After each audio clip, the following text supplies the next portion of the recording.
Let's talk about Dolph Ziggler for a moment here, shall we? Let's talk about Dolph Ziggler. Sole survivor in one of the most Exciting Survivor Series, traditional Survivor Series matches. Ever. Ever. Exactly. which marked the historic WWE debut of the legend Sting, Yes. where Team Authority's power was on the line, and Ziggler was the last man remaining, and he was down 3-1. And he himself eliminated 3 people. Yes.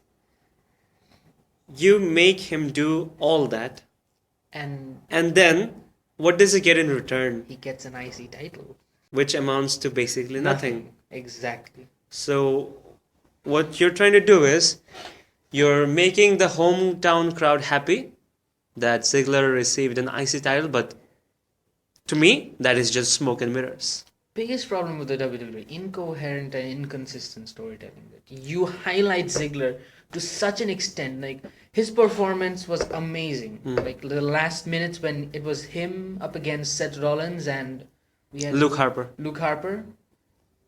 Super performance, and you highlight that. And John Cena himself, the John Cena, he comes out and he says that the credit belongs to him, and then he wins the IC title. I don't know what they're doing. Maybe it's a bit to bring some importance to the IC title. I really don't know. I think this calls for a heel turn by Dolph Ziggler. I know that Ziggler is very over with the fans, but from a storyline perspective, I think that after the contribution that Ziggler made for Team Cena in throwing the Authority out of power, and that the fact that he did not get anything in return for that, that should prompt him to make a heel turn. He should turn his back on John Cena, because John Cena was never going to get fired if his team lost. Ziggler would have lost his job, and he put his career on the line, and he was down 3-1, and he still pulled it off for Team Cena. For what? The problem that I would imagine he had with the Authority is that he deserved to be at the top, and the Authority was holding him back. Has anything changed now? I don't think so. He's still going after the Intercontinental Championship. He was in the opening match of the pay-per-view. He was not even anywhere near the main event. And Cena is still involved, still the number one contender. If anything, I would have booked Ziggler to challenge Cena for the number one contendership. I actually agree with a lot you're saying, but Ziggler, if you really put him in that role of a heel, I don't think it would have worked. Why not? I don't buy Ziggler as a heel. I don't know. He's intimidating enough, I guess. He doesn't have to be an intimidating heel. He doesn't have to be intimidating, but maybe don't put him in that role explicitly. Maybe let's say he comes out and he says all this that I deserved it, and he challenges John Cena. That wouldn't necessarily make him a heel. He would be up against Cena, so he would be like the ultra babyface. He would be cheered as a heel. But all I'm saying is, from the storyline perspective, there should have been some sort of dissension. He has to antagonize Cena. Exactly. That's all I'm saying. It could have been done, but... Let's talk about the Royal Rumble. Okay, let's start with not the Rumble match, but the WWE title match between John Cena and Brock Lesnar. Who do you pick to win this match? I really don't have an answer for that, because I have no idea what they're trying to do with this. I have zero. I mean, seriously, I have no idea what they're trying to do.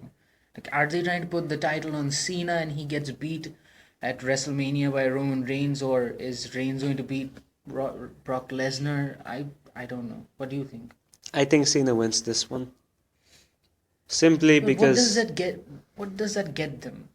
Cena does not win on his merit. Cena wins because of the fact that Brock Lesnar's contract is up at WrestleMania, and they still have not been able to renew the deal with him.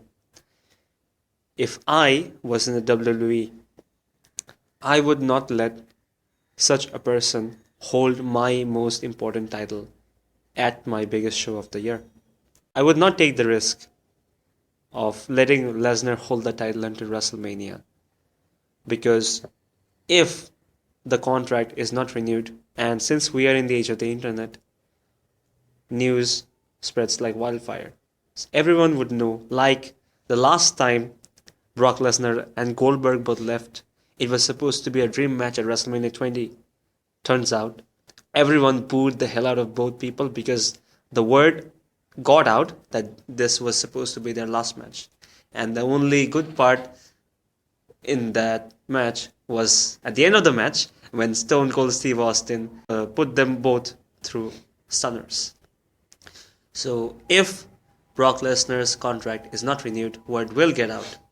And even if it is renewed, they are in a very precarious situation where they should not risk it. They should give the title to Cena. I'm not saying Cena because it's John Cena.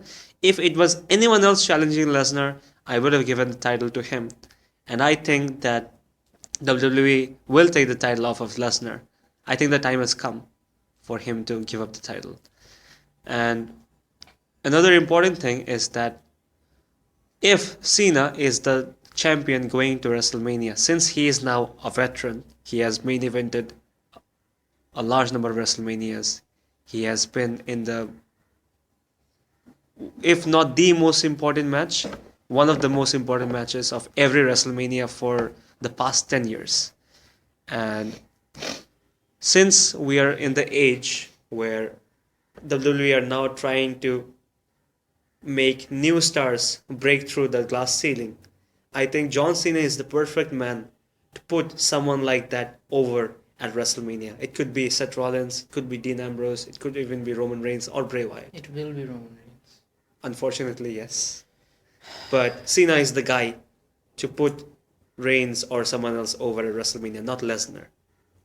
So I think Cena wins at the Rumble, and Brock Lesnar will just have a high-profile match at WrestleMania where he faces either Sting or anyone else for that matter, but not for the title.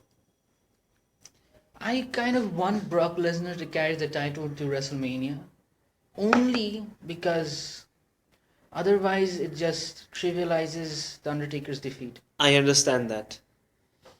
You end the streak, 20 years in the making. That 21. 21 years in the making. Like, even if someone started right now, like who's undefeated in WrestleMania? Roman right Reigns. now, Roman Reigns and Seth Rollins And Dean Ambrose. and Dean Ambrose.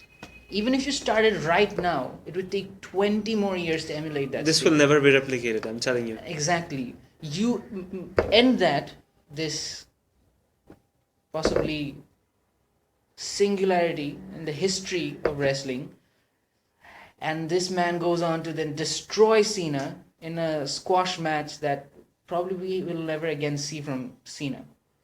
And then he just loses at Royal Rumble and that's it. You want Lesnar to win, I want Cena to win. Now, moving on to the most anticipated match of the year, the Royal Rumble match, which will be a 30-man match. 30-man match. Yes. Yeah. They originally advertised 40, but I don't know. But it will be 30. And I think 30 is 30 is the better. perfect number. Yes. So, I'm not going to ask you who you think will win, but who should win the Rumble. Who deserves to win the Rumble? Yes. Rollins already has the money in the bank. Wrestling wise, I'd say either Daniel Bryan or Cesaro. I wouldn't give it to Seth Rollins, although he's up there with these guys, but because he already has the money in the bank. But performance wise, wrestling wise, I'd say Cesaro or Daniel Bryan. But Daniel Bryan is not coming back before WrestleMania. I know.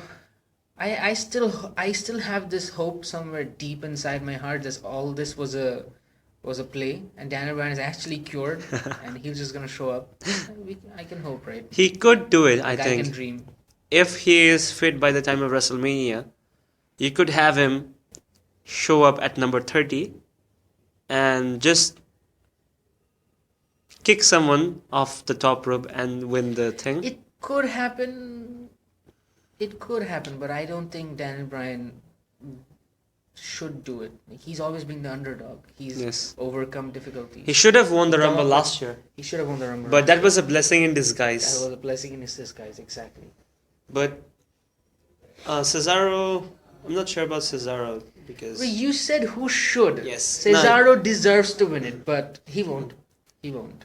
yes, Cesaro. I think Cesaro should do what Rollins did last year, which was 12 eliminations. I think Cesaro should be the one doing the giant swings and throwing everyone off the top rope and He needs establishing to his dominance. he needs to have a good showing. Yes. That's what he needs. I don't want him to win, but Mhm. I want him to win, but he won't. Mhm. But they need to put him like at the second or third spot, and he just remains pretty much up until the end. Uh-huh. That's what I like it to happen.